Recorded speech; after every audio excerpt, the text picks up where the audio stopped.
Right, breaking news, and again it comes from Aston Villa because their spending in this transfer window is set to reach almost £100 million because they're close to a £15 million deal to sign Manchester City's 21-year-old midfielder Douglas Luiz, according to Sky sources. Right, Mark McAdam, what more do we know about this? I think this is exciting. Aston Villa are coming to the table and they are definitely playing over the course of the summer transfer market, aren't they?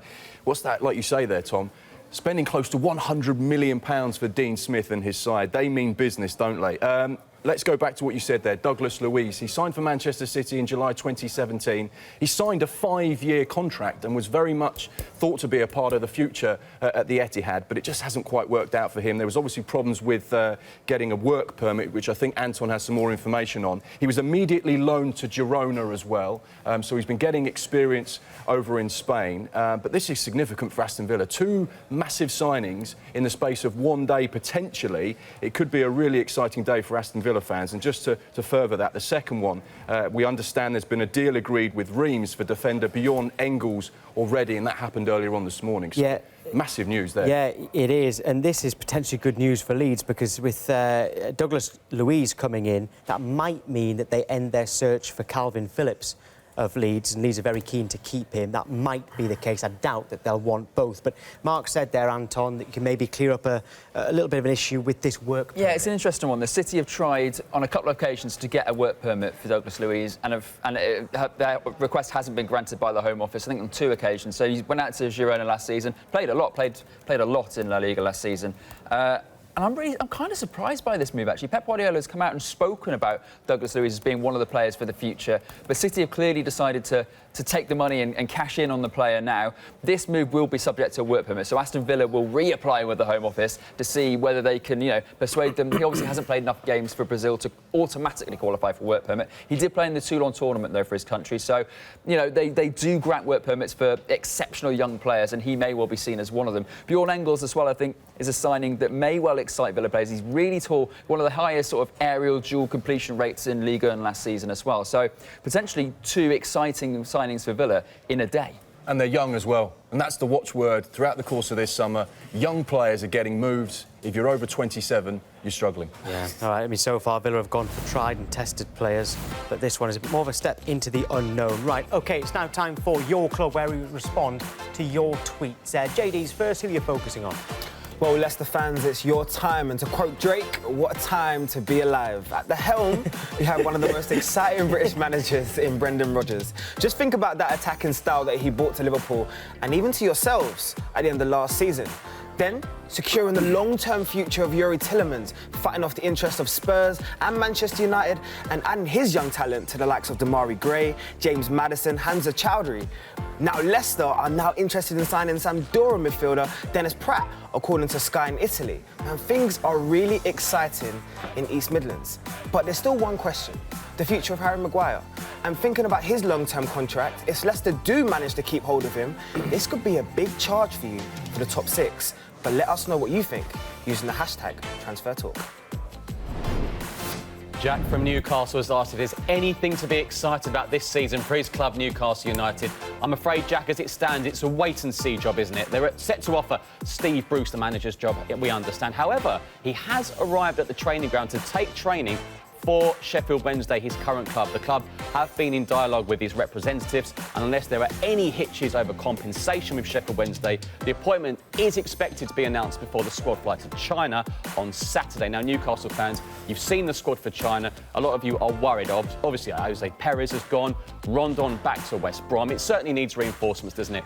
Still takeover talks ongoing in the background, and the club remains up for sale until Mike Ashley comes out and says otherwise. That will remain the case, as it has been for the best part of 2 years, really. All potential signings are on hold until a manager is appointed. But what we have been told, potential good news for you here, that all the money from the Perez sale will go towards the new manager's budget. My colleague Keith Downey has told me that they already have a pot of 60 million, so take the Perez into consideration, and that's 90 million. That's before you consider other potential sales.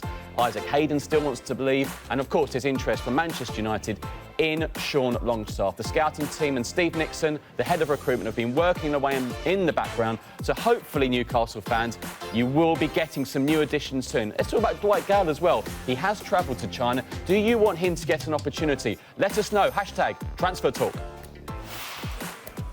Yeah, great stuff. Newcastle fans always love getting in touch, so keep doing that. And so do Manchester United fans. It's been some week for them with Paul Pogba, Romelu Lukaku dominating the headlines.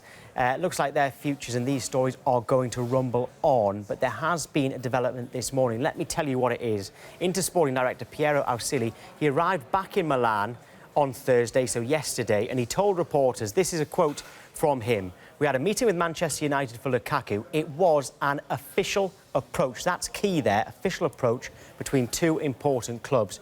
We'll see what happens. All the players we're following are targets that we've agreed with Antonio Conte, so that'll be the manager's decision. We want to satisfy his request within certain financial parameters. Right, JD, what does this come off the back of? Well, of course, ahead of yesterday's talks, we reported that Manchester United wanted a minimum of 75 million for Lukaku. But Inter's only proposal that we understand so far has been a smaller fee over 2 years with a loan option, according to it, with an obligation to buy at the end of it. And that's probably where the two clubs are kind of not reaching at a halt at this moment in time and not really understanding each other. But as Tom just reported there, it has been an official approach. And so this is the first steps in terms of Inter Milan stating their intention in signing Romelu Lukaku this summer. You get the feeling this deal's going to happen. It's just a matter of getting the two clubs closer together. I think it's Antonio Conte's. I think what Tom said there is absolutely vital as well. We all know when he played at Chelsea, he likes a kind of target man. He likes a strong centre forward to be at the base of his attack, and he's going to be. If they've got to back their manager, they brought in the high-profile manager. They want to end Juventus' run of domination.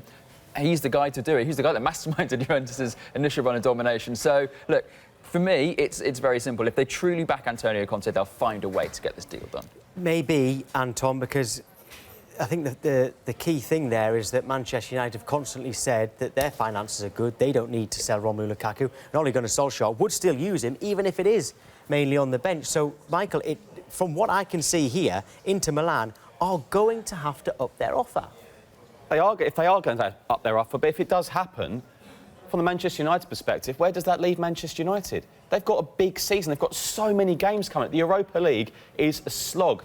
It's so many games. And you expect Solskjaer to play his full-strength team in that. It offers a route to the Champions League like we've seen with Chelsea and Arsenal last season. You can't rely on Marcus Rashford. As good as the youngsters are, there's so much pressure on Ole Gunnar Solskjaer in his first full season. And another thing he doesn't want is to lose. Whether you like Lukaku or not, he's a top striker. There's one thing to... Sorry, I don't mean to there's one thing to really understand there. We understand, obviously, that Lukaku is unhappy in his current situation in terms of the minutes that he got, especially the second half of the season. Now, even though he is a man of quality and a proven goal scorer within England, you have to really consider, do you want that as your second-choice striker? And also, do you want that unrest in the changing room?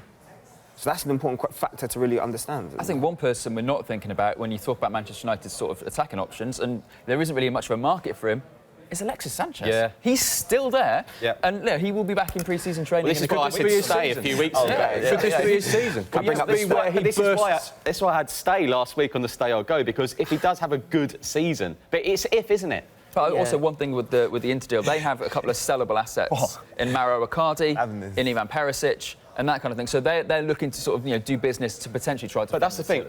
There's that, but obviously JD's ruling him out completely. Well, that's why I had the go, because I've turned around and told you. You've seen that Alexis Sanchez just hasn't fitted well with that Man United system. Three goals. Just going back to Lukaku, it was the second half of last season that he wasn't too happy with his game time. And I must stress that all of this, those quotes that we've just read, that is all from Inter Milan's side. We haven't had anything from Manchester United, other than what Ole Gunnar Solskjaer said yesterday, that he's not under any pressure to sell Lukaku. Pogba and De Gea was the other one. So not much coming from Manchester United. All of those quotes are from Inter's side, direct quotes from them. All right, but in terms of central midfielders, we were saying yesterday that Newcastle have no intention of selling Sean Longstaff to anyone, whether it be Manchester United or anyone else.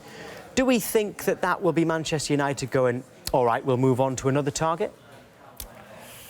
I don't know. So many names are banding around. This is the problem with Manchester United. It doesn't feel like there is a clear strategy and targets within the club. You know, they've got some really exciting young players in Dan James and Aaron Wan-Bissaka. They've got those through the door nice and early, but they seem to be linked with a different player every single day.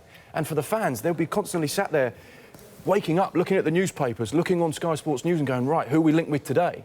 And I think that's never a good thing. But then, you know, there are lots been made of the fact that Manchester United don't have a footballer or a sporting director. But there will be a long-term vision. They've still got a massive scouting team. They've got an experienced, relatively experienced manager that will have, needs and a list of players that he wants. It's not as though it's not as though transfer departments running around like headless chickens. They will have targets. Sean Longstaff was identified because Ole Gunnar Solskjaer consciously made the decision because he wanted to get younger and he wanted to have sort of more British-based players in his side. So I think there is a maybe not a structure, but there's certainly a desire from the management. The key you want is for them to agree. Like last season, the management wanted Toby Alderweireld. The board thought he might be a little bit too old. Does Toby Alderweireld improve Man United last season? Yes.